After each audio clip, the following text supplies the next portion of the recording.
Black Mirror is the sixth full-length album from Mortuary Drape, a northwestern Italian black metal band who are pretty legendary in terms of being a sort of a conduit between the first wave of black metal and the early second wave.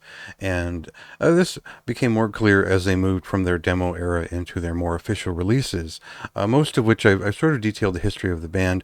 The sound that you're going to expect from them beyond 1994 was really set between Into the Drape, probably one of their more better known releases for the kind of the diehards. All the Witches Dance, their first album, which is probably their most important release from them, and a very important black metal release for 1994, and one that still contained elements of traditional heavy metal. Their Merciful Fate influence was very strong, and they had sort of brought in elements of thrash and speed and death metal into their sound for something that was most authentically black metal, that transcended sort of the Scandinavian idea of what that was. Now, don't leave out their second full-length album. I think that one was also very influential, and for many people, you might approach it and feel like this is a death thrash record in a lot of sense, and that's maybe the intensity and the style of riffing that they came from in the late 80s. So all of that adds up to a big personality that is very much their own thing, and it's something that we've seen from the band over the years beyond that second record, with a little bit of inconsistency in the 2000s, a couple of early 2000s records that just weren't really for me. And then probably their best record beyond 1997, Spiritual Independence, which came after about 10 years wait.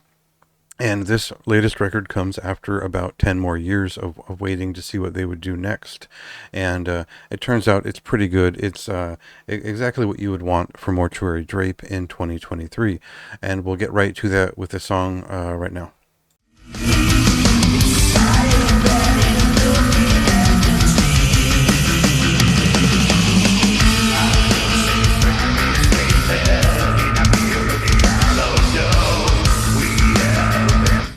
So the signature of Mortuary Drape doesn't stray that far from 90s Merciful Fate if we really get down to it. There's a little bit of thrash metal, there's some classic heavy metal in their sense of movement, and the early black metal style, which certainly took notes from Hellhammer early on and had a little bit of doom to it in the way that Samael did early on as well.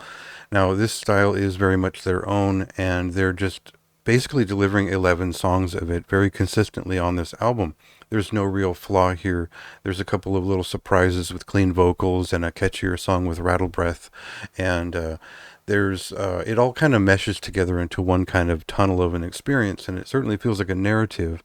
But if you're not familiar with this band and you don't really get what they do and why this is how they do it, I think it might take a little bit more time to adjust to what this is, which is essentially late 80s heavy metal in the black metal style. So if you're looking for something maybe similar to like Malacarpatan more recently, this is coming from a similar place, but perhaps this is the band that influenced them in a lot of ways, or bands that they were influenced by, such as Master's Hammer or something like that. So that's one way into this. I think if you're an existing fan, this is probably their best production value to date. There's really no rawness to it like there was with the previous record. I generally prefer Spiritual Independence. I think that was such a standout record for me back in 2014. And this one is just cleaner. It's a bit longer. It's a little bit overstated, but there's no real flaw or problem with this record. It's surprisingly good. I listened to it at least 30 times before I started writing anything about it.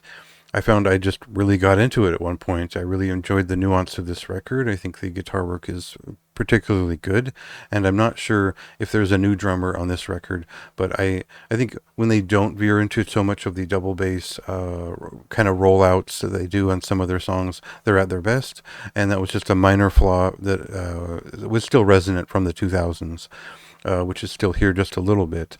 Otherwise, this was completely to my taste. It was a great surprise to get a record from this band, and after so long, it was a pretty impressive thing to jump into. So more than happy with this as a longtime fan of this style and this band, and I think most folks will have a similar reaction to it. So check that out. It's out today, and read my review if you want more of my thoughts.